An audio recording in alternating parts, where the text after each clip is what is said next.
pada tahun 2017 mengumumkan bahwa Angola tidak membolehkan masyarakatnya beragama karena utangnya banyak dengan Cina.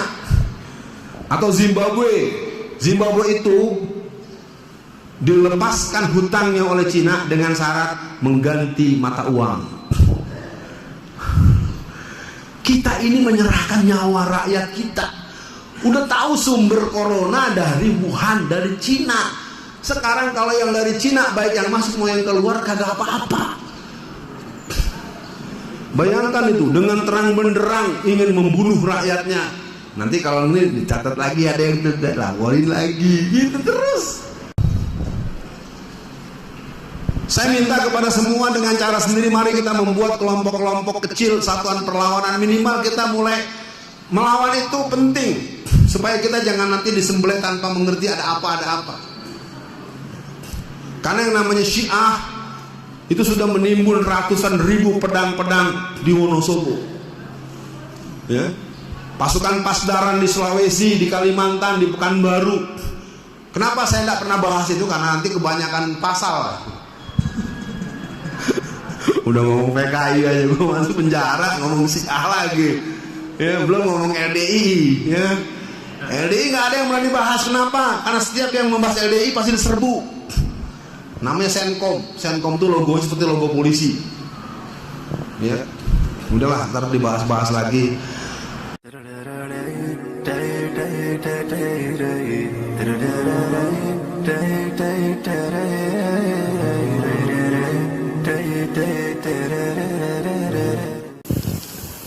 Bismillahirrahmanirrahim. Assalamualaikum warahmatullahi wabarakatuh. Alhamdulillah. Asyhadu an la ilaha illallah wa asyhadu anna Muhammadan abduhu wa rasuluh. Allahumma sholli ala Muhammad wa ala ali Muhammad. Kembali ke cover depan, jadi orang nggak berantakan di sini. Anda ngerti nggak? Nah, iya. Nah, kalau nggak bisa udah biar aja. Berhentinya lama. Pertama buat para jamaah, hari ini tentu kita tetap ada pada posisi berserah kepada Allah Subhanahu wa taala. Keadaan kita memang tidak baik-baik saja. Alam juga terjadi banyak turbulensi dengan suasana yang membuat kita memang harus lebih menyadari betapa lemahnya kita. Sesungguhnya untuk pembahasan materi ini saya menyiapkan 3 materi karena saya tidak sempat bisa berkomunikasi secara detail dengan panitia pengarah yang saya duga bisa saya konsultasikan. Tapi sesungguhnya lebih bersifat pilihan saja. Ada saya menyiapkan 3 senjata penghancur Islam. Materinya cukup panjang. Dan yang kedua, materi yang berhubungan dengan tema yang disampaikan tentang bagaimana persoalan-persoalan yang berhubungan dengan pengelolaan pendidikan anak. Jadi kali ini kita akan membicarakan dari hati ke hati terhadap situasi yang sebetulnya sudah sangat parah. Maka saya mencoba memilihkan materi yang 1 dari 3 yang sempat saya olah semalam. Ya, sampai tengah malam saya masih mencoba untuk berpikir bahwa hari ini kedatangan seorang Alfian Tanjung tentu harus menjadi lebih familiar. Karena kota Solo telah menjadi tempat yang akan dominan dan kerap kali saya bersama dengan masyarakat di sini. Dan tentunya kita sama-sama mendoakan semoga saudara-saudara kita yang sedang sakit hari ini mereka akan disembuhkan oleh Allah Subhanahu wa taala, dan mereka yang sedang dirawat di rumah sakit atau yang mulai terdengar terkena virus corona, semoga Allah juga bisa memberikan dia kekuatan dan kesembuhan. Kalau sampai juga hal lain yang didapatnya, saya hanya ingin menyampaikan pesan supaya kita juga jangan terlalu banyak mengumbar kepada publik. Kasihan keluarganya gitu. Ya memang itu dia tidak mau begitu. Saya ada mendapatkan satu situasi dalam sebuah grup sampai ditegur, udah ya bapak ini sudah meninggal, ya sudah kita berdoa saja. Baik, kita masuk saja. Pembicaraan kita kali ini akan kita masuk pada spektrum yang lebih serius, bahwa sesungguhnya kalau boleh saya menyampaikan, materi ini adalah materi yang saya sampaikan sejak tahun 2005. Terus terang saja, tidak berubah. Sejak 2005 materi saya berikan ketika saya memulai perkuliahan. Jadi ketika kalau di kampus, mahasiswa mata kuliah apapun, program apapun, saya akan mengawali dengan menyampaikan materi ini. Ketika saya kemarin di penjara selama 29 bulan, ya tentu saya tidak cukup ingat. Jadi ketika saya punya alat bantu, saya mulai bisa memanggil kembali memori dan kita coba tampilkan. Kepada Bapak Moderator tentu nanti akan memberikan kawalan dalam proses pembahasan kita. Intinya pembicaraan kita hari ini memang pembicaraan yang menuntut kita untuk menyadari kalau dalam ilmu penjajahan kita ini udah dijajah tapi nggak berasa. Ini yang saya kebingungan ngomongnya jadinya, ya. Apalagi saya yang kebetulan narasumber resmi negara, jadi jamaah yang belum tahu, saya narasumber resmi di Angkatan Darat, di Kopassus, di Wantanas, di Kesbangprov, di Kesbangda. Jadi kalau pakai akal waras, otak saya sampai sekarang nggak mampu mencerna. Narasumber resmi masuk penjara itu. Kecuali kalau saya masuk ngambil posisi oposisi, posisi underground, atau posisi separatis, posisi yang lain-lain. Ini saya memang kekacauannya sedang sangat serius. Mari kita mulai saja. Kita tidak terbantu dengan pencahayaan. Saya bacakan saja. Yang tertayang di sini adalah pada tahun 2025. Dua negara muslim terbesar di dunia, yakni Indonesia dan Pakistan, akan lenyap dari peta dunia. Benar atau tidak, itu mungkin urusan berikutnya. Tapi kalau kita lihat formula daripada pengelolaan ini atau statement ini disampaikan oleh William Cohen. William Cohen ini adalah seorang menteri yang pernah jadi menteri pertahanan Amerika pada tahun 2000-an atau sebelumnya. Pokoknya tahun-tahun 90-an akhir, 2000-an dia menjadi menteri pertahanan Amerika, dan dia memberikan analisa seperti itu. Kalau saya sebenarnya sangat dakdikduk terus terang saja dengan adanya seolah-olah adanya perpindahan ibu kota itu sudah selesai. Maksudnya sudah terjadi. Kebetulan saya sempat punya kesempatan mengisi safari dakwah, acara dakwah saya di Kalimantan Timur. Yang namanya Penajam itu adalah sebuah daerah yang sangat polos, masih ya polos total, dan banjirnya itu setinggi langit rumah. Saya nggak ngerti ya, dan kita nggak boleh ngomong begini. Saya tahu omongan saya pun nanti mungkin akan dicatat lagi, direkam lagi, dilaporin lagi gitu. Saya cuma heran aja kenapa kok kita tega gitu. Ya, oke, saya tidak mau bahas itu karena memang penjajahannya sedang berlangsung. Saya ulang saja, pada tahun 2025, dua negara muslim terbesar di dunia, yakni Indonesia dan Pakistan, akan lenyap dari peta dunia. Saya tidak bisa menjelaskan karena ini memang ada program NDI, ya, yaitu 2015, 2020, 2025, 2030. Dan bahasan kita bukan ini. Kita akan coba memahami ada apa dengan negeri kita, dan selanjutnya kita perlu memahamkan. Yang pertama, Indonesia kita di persimpangan jalan. Secara tulus saya katakan, apa yang saya sampaikan ini adalah sudah saya bahas sejak 15 tahun yang lalu. Kadang-kadang saya kalau buka materi ini, lucu nih, bahas ini udah saya ulang-ulang. Bahkan mahasiswa sampai tanya, Pak, ini mata kuliahnya gak ada hubungan. Tapi setelah berlalu sampai memasuki tahun 2020 ini, saya lihat semakin serius. Dikuasai sumber daya alam kita oleh pihak asing. Saya ingin mengajak para jamaah semua, para ibu bapak yang ada di sini. Penguasaan ini terjadi tanpa perlawanan, bahkan kita menjadi bagian daripada proses penguasaan itu. Ambil contoh, kalau ada anak mahasiswa S3 mengambil program metalurgi, planologi, atau proses eksplorasi alam. Yang saya sering dengar, kalau ada orang kuliah di luar negeri, dia senang, apalagi di Amerika, di Eropa, dia gila. Kenapa? Karena dia dapat beasiswa. Bahkan ada teman saya pernah saya tahu dia diberikan biaya hidup 2 miliar selama 1 tahun. Terdengar besar, tapi dia membuat disertasi program karya ilmiah akhir S3-nya itu adalah memuat tentang peta tambang emas Indonesia. Wah, saya bilang kalau goblok itu. Akibatnya apa? Dia nggak ngerti, dia lagi dikerjain. Anaknya suruh datang, dikasih uang 2 miliar per tahun, rumah mewah, pokoknya pusat penghinaan, wah mewah. Selesai dia buat disertasi itu dikasih nilai A. Kalau dulu 100, pangkat 100. Nggak ngerti, saya ingin katakan pada semua yang hadir di sini. Negara-negara Eropa itu, apalagi sekarang kita sudah dapat gelar negara maju. Ya.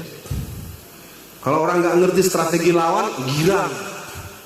Ketika kita mempunyai posisi negara berkembang alias negara miskin, konsesi atau prosentase pengiriman barang kita keluar itu cuma kena CES 5%. Ketika kita sekarang merasa bangga, ini kan kerjaan Amerika, kerjaan negara Zionis, Freemason, Illuminati, Bavaria.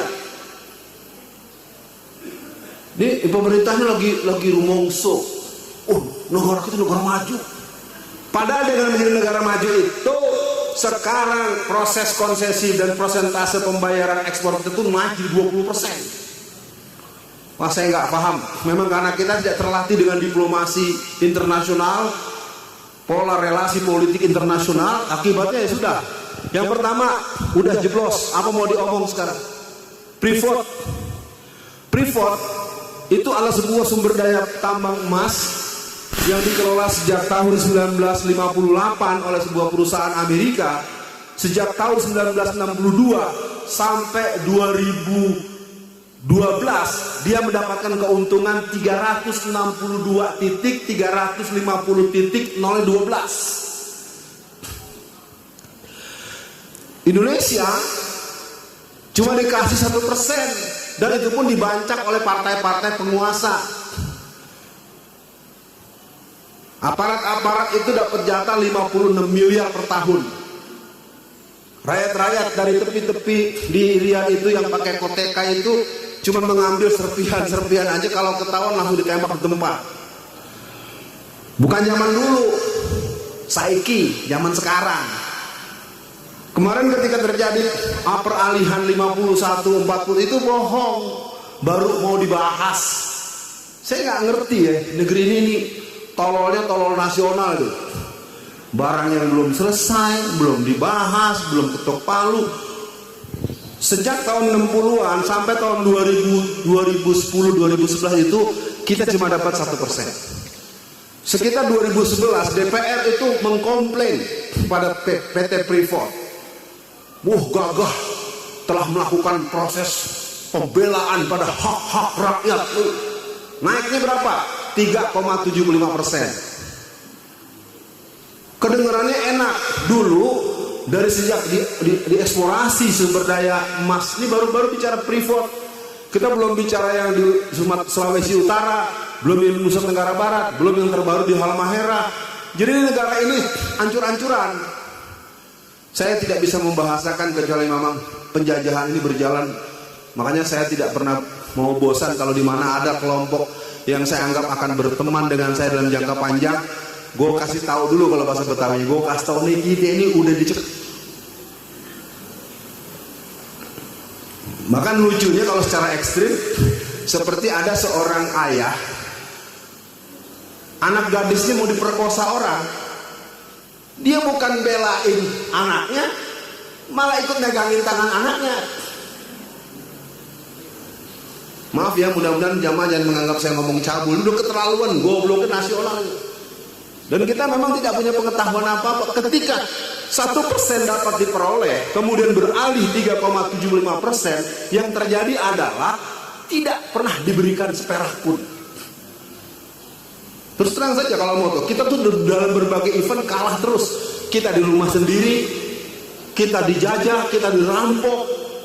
Nah makanya orang-orang model saya ini memang ya, terus diganggu terus. Dikit-dikit dilaporin polisi, dikit-dikit laporin polisi. Karena saya bukan gerakan apa, ya.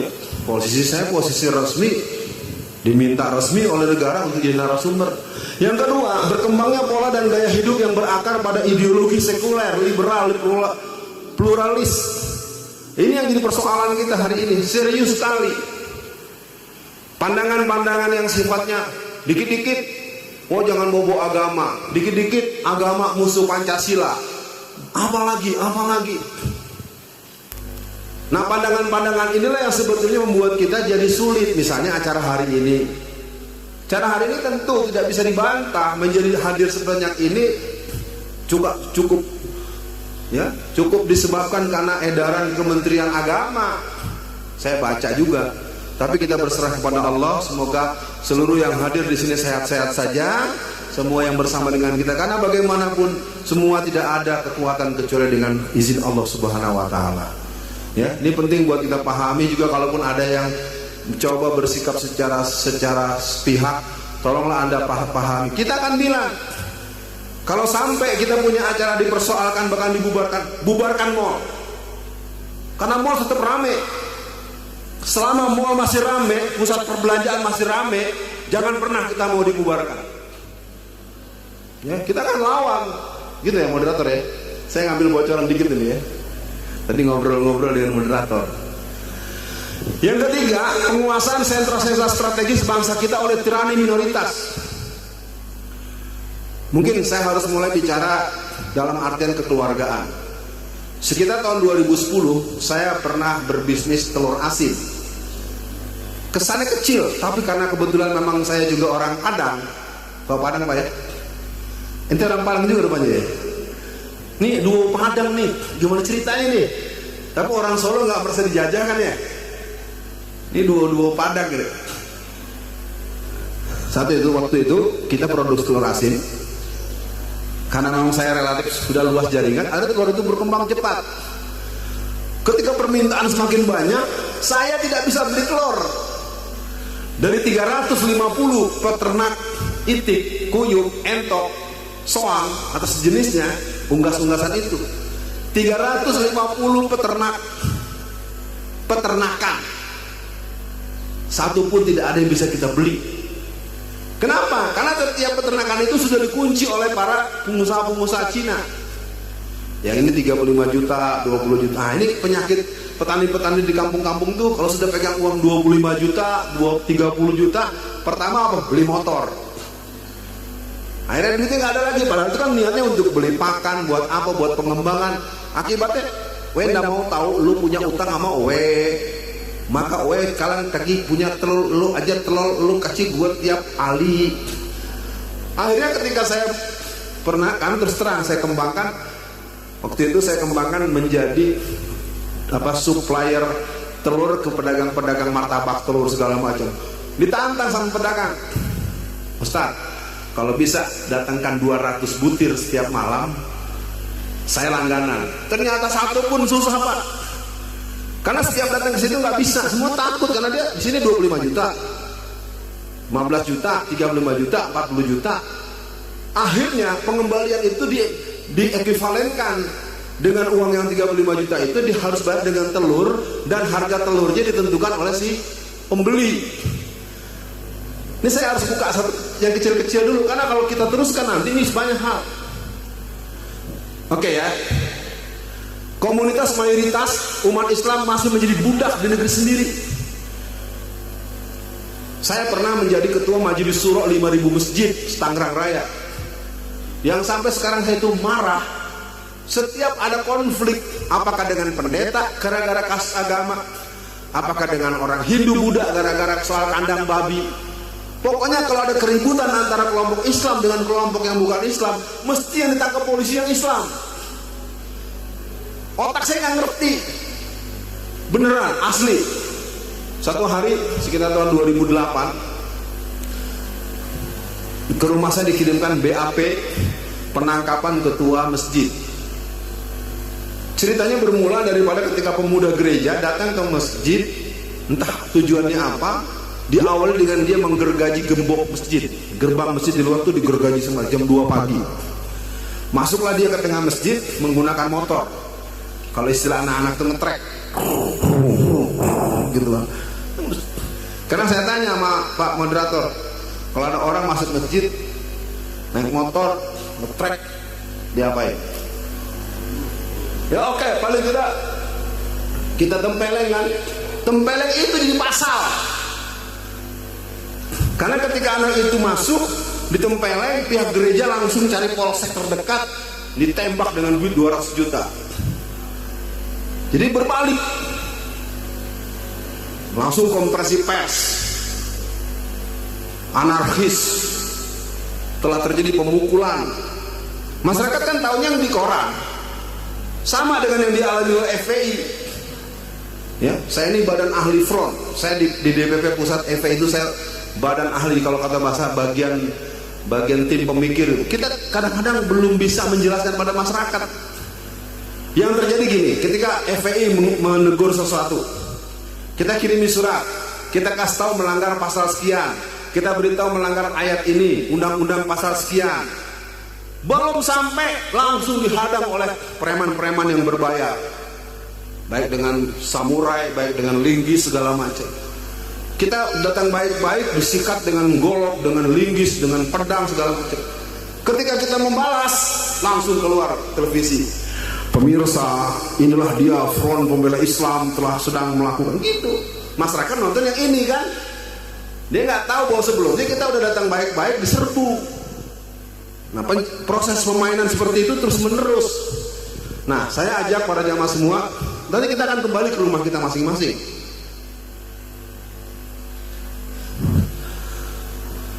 Ini mungkin pesan buat adik-adik kita, buat anak-anak kita. Karena terus terang sekarang ini tentu hari Sabtu ya. Sabtu hari ini ada yang sekolah, ada yang kuliah. Kalau saya coba tes aja juga mungkin juga agak sulit. Katakanlah misalnya di ruangan ini yang laki-laki, yang mahasiswa berapa orang? Mahasiswa itu artinya S1 ya. Yang mahasiswa 1, 2 orang. Oke, laki-laki. Ini kan yang umahat. Yang mahasiswi berapa orang? 1, 2, 3, 4. Berarti kan yang lain lagi pada kuliah. Gue gini-gini 30 tahun gue jadi dosen, gak ada kuliah Sabtu kan, aneh ngomong Forest. Ini terus terang aja, jadi acara-acara isinya nenek-neneknya, emak-emaknya, tampangnya muda-muda, cantik-cantik. Karena emang wudunya, sholat malamnya bagus. Ditanya umurnya berapa? 40 tahun, 45, 60. Bukan nyindir ya Bu ya. Baik, sekarang kita sampaikan pesan itu. Pesan pertama buat generasi muda kita sebelum kita membahas hal-hal yang menjadi sebab. Nanti kita akan bahas ada apa sebetulnya, kenapa sehancur ini kita. Himbauan saya buat ibu-ibu, buat bapak-bapak, buat teman-teman, juga mungkin buat kita juga, buat saya juga. Mari kita ajak anak-anak kita bersama kita untuk memahami persoalan secara utuh, menyeluruh, komprehensif dan holistik. Sekarang Habib Rizik di luar berlama-lama. Saya kadang-kadang kuping saya panas. Jadi pemimpin pengecut, umatnya di sini pun, nah kan nggak tahu persoalan. Nggak boleh begitu, kita nggak boleh sembrono. Nggak mungkin Habib Rizik ambil sikap seperti itu. Oh, Ustaz Alfian di penjara. Iya, jadi Ustaz nyebar fitnah, gini. Saya tahu. Tapi ketika udah ketemu ngobrol begini, ternyata nggak begitu. Yang kedua, kepada adik-adik melalui ibu-ibu di sini, melalui kakak-kakak di sini, agar mempunyai kesiapan secara pribadi dalam artian yang seluas-luasnya, kesiapan kolektif jamaah generasi muda Islam. Karena saya lagi masih punya mimpi jamaah subuh itu jamaah milenial, ya, subuh berjamaah se-Solo Raya, isinya anak umur 17 tahun sampai 25 tahun. Wah, keren. Ibu-ibu bagian nyiapin makan sarapan pagi. Saya yakin setuju ibu-ibu. Iya. Karena dulu saya ingat zaman-zaman saya SMA tahun 80-an. Itu kan kalau apa-apa jihad, jihad. Salat subuhnya di mana? Di rumah. Jam berapa? Jam 6. Nih bapak-bapak nih kalau dites juga nih mesti dikontrol nih. Subuhnya ke masjid nggak tadi semua nih? Boleh nggak saya mengatakan yang ada di sini 100% ke masjid sholat subuhnya? Boleh ya? Mudah-mudahan betul. Sekarang ibu-ibu yang punya anak muda, yang punya anak remaja, yang punya suami, apa dijamin suami-suaminya sholat subuhnya ke masjid? Alhamdulillah. Mendingan saya dijamin aja dah. Membangun jaringan perlawanan secara sedemikian rupa sehingga kekuatan yang terbangun bisa menjadi kekuatan yang bersifat nasional dan bahkan internasional. Saya sampai sekarang belum punya pemahaman kenapa di seluruh, terutama tempat saya tinggal selama ini di Tangerang Raya itu, tidak ada satupun masjid yang remaja masjidnya hidup. Kalau giliran udah kuliah, saya kan udah kuliah Ustaz. Kalau dia udah nikah, saya udah nikah. Tapi giliran geng motor, udah umur 80 tahun juga masih jalan aja. Geng motor 80 tahun masih jalan, ngurus remaja masjid baru nikah aja seolah-olah udah nggak level. Saya nggak tahu kalau di Solo mungkin berbeda, di Jakarta begitu. Nah, apa sebenarnya yang kita hadapi? Sebenarnya ini wilayah serius. Persoalan yang dihadapi oleh bangsa kita yang pertama adalah proses perpecahan.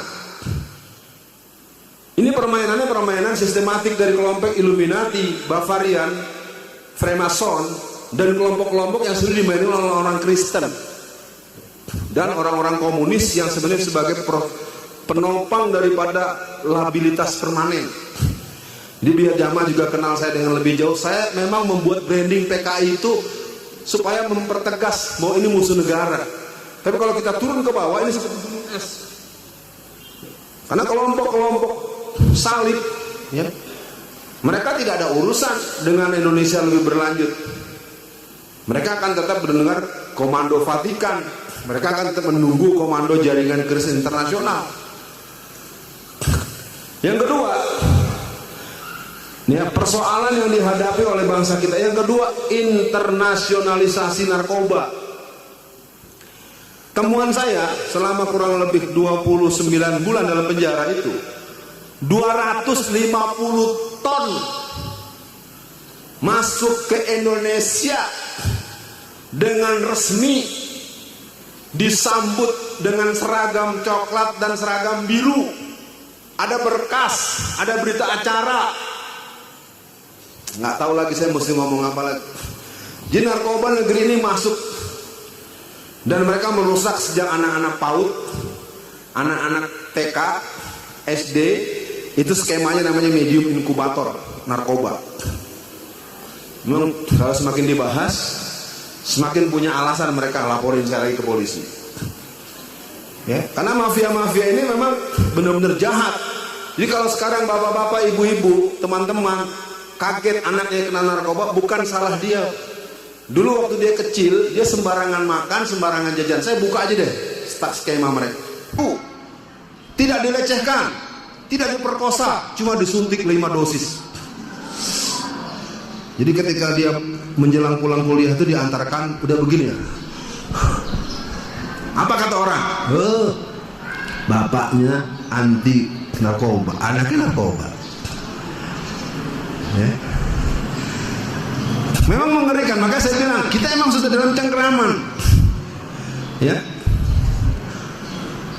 Adanya sikap diskriminatif terhadap warganya sendiri. Yang aneh itu mayoritas tertindas. Ini sampai sekarang saya belum punya. Saya cek kemana-mana susah. Contoh misalnya teroris. Teroris pasti ntar ujung-ujungnya jenggotan, cingkrang, istrinya bercadar. Saya tanyakan pada beberapa jenderal-jenderal polisi yang punya hubungan baik dengan saya, dengan komunikasi obrolan verbal gini. Pak, saya ngerti Pak, yang namanya pasukan bersenjata itu juga dimiliki oleh Brigade Yesus, Laskar Kristus, Laskar Bunda Maria, Kelawar Hitam, pasukan Super Ninja, ada 5 Pak. Kenapa nggak pernah saya dengar ada operasi menangkap para laskar-laskar Kristen bersenjata? Tahu nggak jawabnya? Tidak diperintah atasan dan tidak ada biaya operasional nangkepin mereka. Jadi kalau nangkepin yang Islam ada duitnya. Jadi mengerikan. Ini para jamaah semua, pada hari ini kita ingin mengatakan bahwa negeri kita memang udah Jadi kalau boleh kita mengutip sedikit pernyataan Pak Karno, ya sebagai orang yang pernah ada dalam peran sejarah bangsa kita, presiden pertama pernah berkata, kita dijajah Belanda, kita dijajah Jepang, dan kita akan mengalami dijajah oleh pemerintah kita sendiri dengan lebih kejam dari penjajah. Ya tapi repotnya orang yang ngomongin Soekarno justru kata pengikut Soekarno. Aduh. Makanya saya bukan pendukung Soekarno ya. Saya karena Soekarno pernah ngomong begitu, ayo deh. Apa nggak dijajah? BPJS belum bayar, BPJS dikejar-kejar. Enggak jadi anggota BPJS dikejar-kejar suruh masuk BPJS. Astagfirullahaladzim. Ya jadi kalau jamaah yang belum paham, itu di kampung-kampung di beberapa daerah banyak yang stres masyarakat. Nggak ikut BPJS suruh ikut BPJS, sudah ikut dikejar-kejar suruh bayar. Jadi kita tuh dijajah dengan terang-terangan. Ya. Saya nggak tahu kalimat apa yang bisa diinikan. Selalu mengarahkan bangsa untuk menjadi negara yang berketergantungan di segala bidang. Saya nggak ngerti ya, semua yang namanya garam impor, apalagi bumbu dapur impor, gula impor, beras impor. Yang kalau sampai itu Pak Budi Waseso, Buas yang pernah jadi ketua BNN. Jadi kalau tadi ada yang nanya, Ustadz dari mana datanya? 250 ton tiap tahun itu masuk ke Indonesia atas penjelasan resmi di hadapan publik oleh Bapak Jenderal Budi Waseso sebagai ketua BNN. Saya ada lembaran makalahnya, lembaran wawancaranya. Ketika si Menteri Perdagangan impor beras dari luar negeri, di Bulog itu masih ada beras sebanyak 1,5 juta ton. Coba bayangkan, kita punya tapi terimpor. Kenapa? Ya karena semua partai kebagian. Jadi ngeri negeri kita nih memang udah ampun-ampun. Makanya saya sendiri ya dalam bahasa saya sempat bilang juga pada istri saya, ini saya materinya yang mana nih? Saya punya 3 materi, tapi memang ini waktunya tinggal 20 menit mudah-mudahan selesai. Biar tanya jawabnya agak banyak kan dikit. Apa yang bisa kita lakukan? Saya minta kepada semua dengan cara sendiri, mari kita membuat kelompok-kelompok kecil, satuan perlawanan. Minimal kita mulai melawan itu penting, supaya kita jangan nanti disembelih tanpa mengerti ada apa. Karena yang namanya Syiah itu sudah menimbun ratusan ribu pedang-pedang di Wonosobo. Ya. Pasukan Pasdaran di Sulawesi, di Kalimantan, di Pekanbaru. Kenapa saya tidak pernah bahas itu? Karena nanti kebanyakan pasal. Udah ngomong PKI aja gue masuk penjara, ngomong Syiah lagi. Ya, belum ngomong LDI. Ya. LDI nggak ada yang berani bahas. Kenapa? Karena setiap yang membahas LDI pasti diserbu. Namanya Senkom. Senkom itu logo seperti logo polisi. Ya. Udahlah, ntar dibahas-bahas lagi. Satuan perlawanan artinya apa? Kita semua sadar. Kita jangan biarkan, jangan sampai negeri kita seperti yang dialami oleh Angola. Tahu Angola, Pak? Angola sebuah negara di Afrika pada tahun 2017 mengumumkan bahwa Angola tidak membolehkan masyarakatnya beragama karena utangnya banyak dengan Cina. Atau Zimbabwe itu dilepaskan hutangnya oleh Cina dengan syarat mengganti mata uang. Kita ini menyerahkan nyawa rakyat kita. Udah tahu sumber corona dari Wuhan, dari Cina. Sekarang kalau yang dari Cina, baik yang masuk mau yang keluar, kagak apa-apa. Bayangkan itu, dengan terang benderang ingin membunuh rakyatnya. Nanti kalau ini dicatat lagi ada yang tidak laporin lagi, gitu terus. Jadi otak kita udah nggak boleh dipakai. Sumber penyakit di tempat A, di tempat B, di tempat C, di tempat D. Yang lebih parah di tempat D. Nah dari tempat D kita nggak boleh mempersoalkan. Rupanya presidennya dari Solo ya. Bukan dari orang Padang ya. Orang Solo tanggung jawab di akhirat loh. Telah menyerahkan orangnya ke sono. Bapak ini bilang, saya nggak milih. Bapak ini bukan saya nggak ngomong-ngomong soal gituan. Jadi nomor 2, ini bisa sweet ya. Mungkin kita bisa awali dengan gerakan penyadaran, gerakan penguatan. Nah kalau yang ini mungkin pembicaraannya mungkin kembali kepada standarisasi normal aja. Karena kalau kita bicara ahririyah atau tahririyah atau bicara al-huriyah, nanti orang maknanya oh Hizbut Tahrir nih. Enggak, saya tidak ingin masuk pada wilayah. Saya ingin mengajak buat kita para jamaah semua tidak bisa membiarkan, jangan bilang negeri kita aman. Tidak aman. Saya sering bertanya walaupun belum punya jawaban sampai sekarang. Kalau mudah-mudahan sekarang ada yang bisa jawab. Siapa yang bisa belikan saya 2 bungkus saja alhami dan salami? Apa tuh? Kan gitu. Ya kenapa bisa bilang apa tuh? Itu adalah mie instan yang dikeluarkan oleh kelompok muslim. Kenapa bisa tidak laku? Kenapa Anda tidak pernah dengar? Kenapa Anda? Bukan salah kita, itu dikunci habis. Kenapa masyarakat hanya tahu koran Kompas? Apa itu Kompas? Komando Pastur. Merek yang lain, tadi kan alhami dan salami. Merek yang lain titik-titik dan titik-titik. Itu satu hari untungnya 2 miliar. Koran Kompas dibagi gratis aja setiap hari itu keuntungan 500 juta. Makanya Pak, kalau bercanda Alfian Tanjung dikuasai nih orang nih. Itu sebenarnya begini para jamaah, saya ingin mengajak kita semua ambil bagian aja, kita ambil bagian. Yuk, mudah-mudahan bisa lebih cepat selesainya. Apa yang maksud dengan perlawanan? Baik di tingkat pusat maupun di daerah, hal ini bisa ditempuh melalui kelompok-kelompok kajian. Udah bagus nih, berupa kelompok diskusi maupun gerakan-gerakan lokal disantuni oleh kelompok pemikir. Hal mana antar kelompok pemikiran, kelompok pelaksana di lapangan memiliki hubungan simbiosis mutualistis. Kita harus mulai buat kecil-kecil, nggak apa-apa kelompok. Jadi kajian-kajian jangan pernah berhenti, walaupun yang punya liko 8, 9, 20 terus rutin. Ibu-ibu alumni SMA-nya dulu, teman-teman wali murid, wali santri, apapun namanya.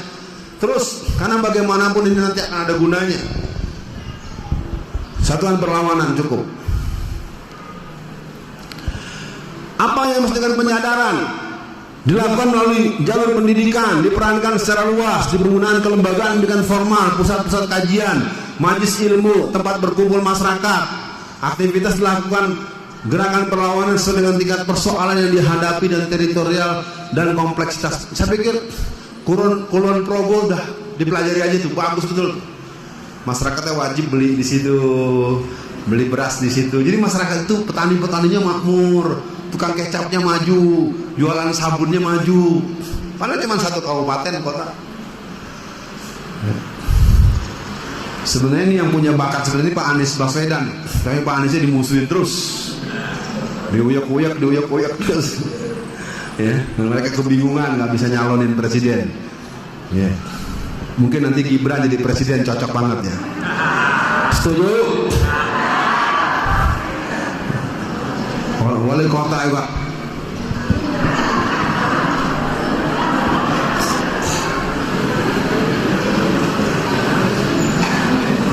Sul adab begitu mau dipilih. Gerakan penguatan. Kesadaran telah dimiliki secara luas dan merata perlu mendapat penguatan, baik secara nilai mental spiritual maupun nilai bersifat fisik. Pengadaan fasilitas dan dukungan real, peluang, dana, dan peran lanjutan, perorangan, komunitas yang telah tersadarkan situasi tentang Indonesia yang berada pada era penjajahan, bisa melakukan tindakan lanjut yang terarah, memiliki rumusan tujuan yang lebih fokus, jelas dan realistis. Misalnya, saya punya teman itu anak-anaknya disekolahkan ke Cina, gitu. Contoh-contoh kecil tuh. Jadi ibu-ibu juga begitu tuh. Apa nih? Yang ini ahli apa? Contoh ya. Kenapa perusahaan-perusahaan Cina tidak pernah mengeluh dengan pajak? Ya, karena pengusaha-pengusaha pribumi suka kelabakan, tahu-tahu ditotok dengan pajak yang tinggi. Orang Cina itu punya 2 lekong. Jadi dia bikin pembukuan untuk yang dilaporkan kepada Dirjen Pajak itu, misalnya keuntungannya cuma 10 miliar. Nanti dia punya lagi, biasanya agak tua tuh, yang tampang seperti gembel. Nah, dia tuh bisa pembukuannya pakai bahasa tulisan kanji. Itu ternyata aset sebenarnya ada sampai 12 sampai 15 triliun. Jadi yang dilaporkan ke sana cuma 10 miliar, dia punya 12 triliun. Ya, biar tahu aja. Makanya orang Cina nggak pernah ngeluh dengan panggilan kita yang beli bumi. Kebingungan, bayarnya mahal, apa-apa dipajakin, sampai nasi bungkus dipajak. Yang mengerikan nih, Menteri Keuangan akan membebaskan pajak buat orang yang gajinya 16 juta ke atas. Tapi kalau yang gaji 4 juta dipajak. Udah paling cakep. Indonesia paling cakep dalam urusan menyengsarakan rakyatnya, udah keren nah. Ya. Kenal pot, kena pajak. Saya nggak tahu nih orang-orang pada gila semua, pada kebanyakan makan virus corona ya. Mendingan kita doain aja kali biar pada mereka yang kena ya, kita jangan ya. Ya gimana ya, nggak boleh ya dalam agama ya. Nggak boleh Ustaz ya, dosa ya Ustaz ya. Oke. Jadi artinya silakan pikirkan masing-masing, sekolahkan anak. Tapi tentu dikontrol, yang juga bisa diakses tuh ke Turki. Ya. Saya kemarin ngisi pengajian ibu-ibu, ada kajian ibu-ibu itu ternyata di Turki 1 semester anak S1 itu cuma 3,9 juta rupiah. Saya bilang mau amat. Karena memang semuanya diprotek. Nah, kalau warga asli Turki dari SD kelas 1 sampai tamat S3 gratis total. Ya. Turki itu punya perguruan tinggi yang terbaru aja 116 buah yang kualitasnya go internasional. Dan dia punya program Hafiz 10 juta anak tanggungan pemerintah. Ya, ini hafal Quran nggak, kita bikin pesantren hafal Quran kebingungan nyari duit, batanya belum dibangun, ustadznya belum gajian, ya. Bukan nyindir, bukan, beda kalau di Turki itu APBN, APBN-nya langsung. Jadi hafal Quran itu langsung di backup oleh pemerintah. Oke ya, mudah-mudahan bisa selesai. Ini mungkin sebagai bentuk penegasan. Dimaknai dengan kemerdekaan untuk kita jangan sampai kita jadi asing di negeri sendiri. Saya kebetulan waktu saya ditahan pertama kali di Polda Metro Jaya, saya bertemu dengan Ali Imron. Saya tidak mau memberikan komentar tentang dia bagaimana. Saya tanya, dulu kenapa dibom tuh Bali?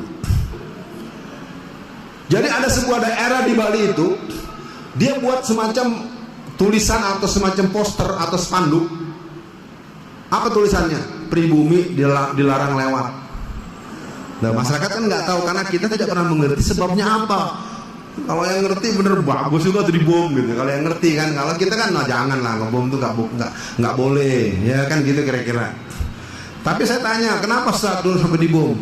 Jadi memang kelompok-kelompok Cina, kelompok kita tuh nggak dianggap. Kenapa? Pejabat-pejabat kita, aparat-aparat kita, orang-orang yang punya posisi penting semuanya ada dalam ketiak mereka. Semua berhenti. Bulan Ramadan 2016 di Lampung atau di Medan kalau nggak salah, di Medan itu seorang polwan perwakilan Polresta Medan itu ditempeleng oleh orang Cina tuh gigi sampai rontok. Itu operasi sweeping di hari pertama bulan Ramadan. Bukan FPI, bukan laskar-laskar, itu polisi langsung. Ternyata yang punya hotelnya orang Cina. Lu polisi tahu apa? Gua udah bayar sama bos lu datang sini, rontok giginya. Nggak ada pembelaan dari atasannya. Ini situasi negeri kita hari ini. Jadi kita munculkan keberanian. Saya nggak tahu lagi deh utang-utang perlu dibayar apa enggak ya.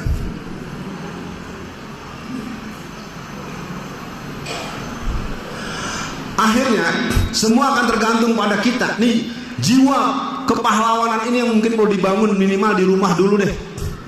Ayo yang laki-laki berperan sebagai laki-laki. pimpin keluarganya, pimpin sholat 5 waktunya. Jangan bapaknya duduk-duduk baca koran, anaknya suruh ke masjid, ya. Baru pulang kerja, kamu ke masjid. Ya, jadi banyak anak yatim di masjid itu. Ada anak-anaknya ke masjid, bapaknya di rumah. Ketika para pendidik telah berdiri tegak memerdekakan bangsa, maka para siswa, mahasiswa, masyarakat akan ikut bersama karena mereka akan diajak menjadikan kita semua merdeka dan sebenar-benarnya kemerdekaan. Tentu materi ini terlalu umum, paling tidak sebagai inspirasi buat kita yang ada di sini.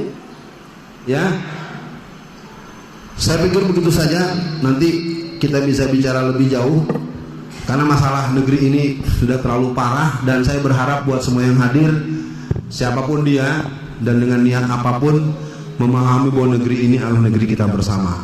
Saya cukupkan dulu. Da da da da